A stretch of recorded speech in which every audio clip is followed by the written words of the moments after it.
Significant changes are coming for Social Security recipients starting on March 31st. Millions of people will no longer be able to verify their identity over the phone. What should you do before March 31st to make sure your Social Security check keeps coming? Watch this video for details of exactly what you need to do by March 31st, so these changes don't mean you lose your benefits. Millions of Americans will no longer be able to verify their identity over the phone starting on March 31st, creating a challenge for older Americans and those with disabilities. This latest move by the Trump administration will require new and existing recipients to either verify themselves online or have their IDs verified in person, even while more than 40 field offices are slated to be shut down by the Department of Government Efficiency. The changes are designed to tackle the risk of fraud, which totaled $72 billion from 2015 to 2022. That's less than 1% of all the benefits given out.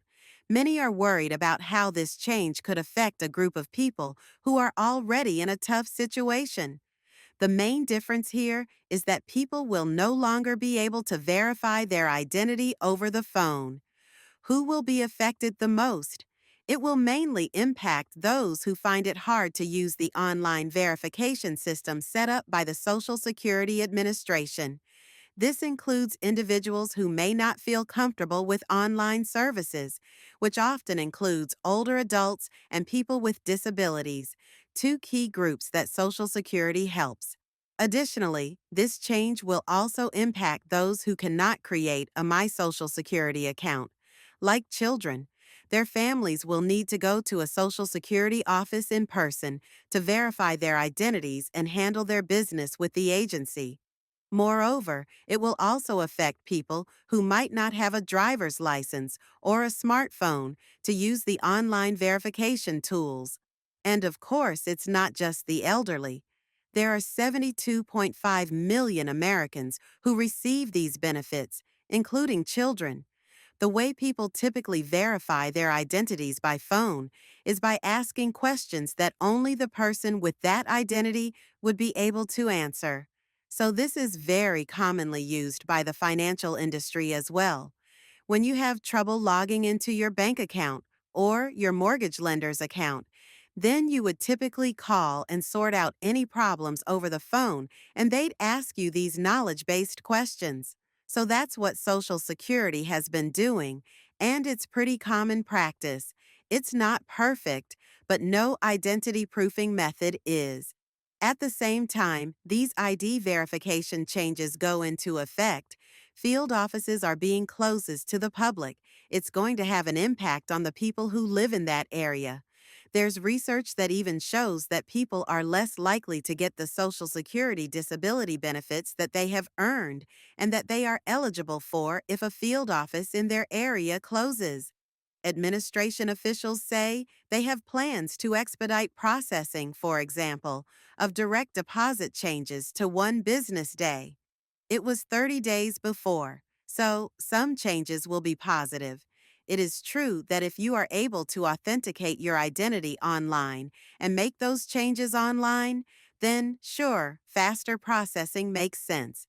But the fact is, if you do have to go into a Social Security field office, as this new policy requires, then it's going to take you over a month to make that change, and that's because there's already a 2-hour hold time on the phone to get a call back from the Social Security Administration to make an appointment, and then over a month-long wait on average to get an appointment in a field office.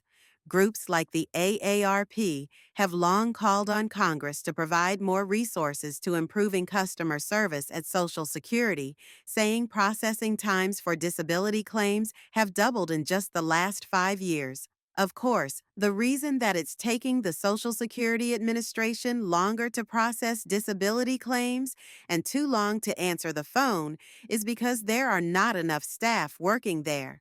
DOGE has been cutting staff levels across the board.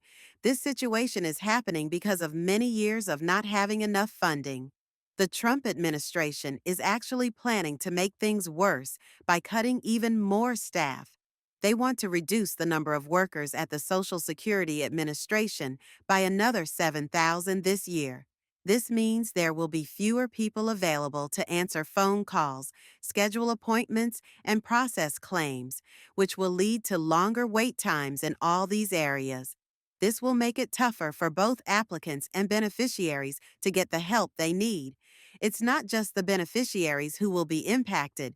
It will also affect anyone trying to get their Social Security statement or needing a new Social Security card for a job or after getting married.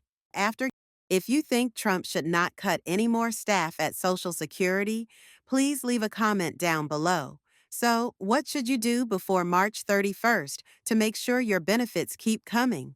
First, you need to make sure you've created your My Social Security account before the March 31st deadline, so head over to ssa.gov and set up your account.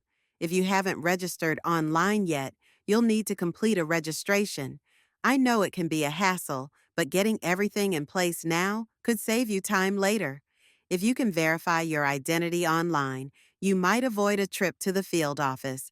Remember, you can still verify your identity by phone until March 31st, so get verified and registered online before then. Next, if you need to change any of your info, like direct deposit changes or changes to benefits, do it now. The phone option will be gone by the end of this month. If you're not set up online and want to skip the field office visit, make sure to handle that update before the phone option disappears. Also, be sure to stay informed about changes to Social Security.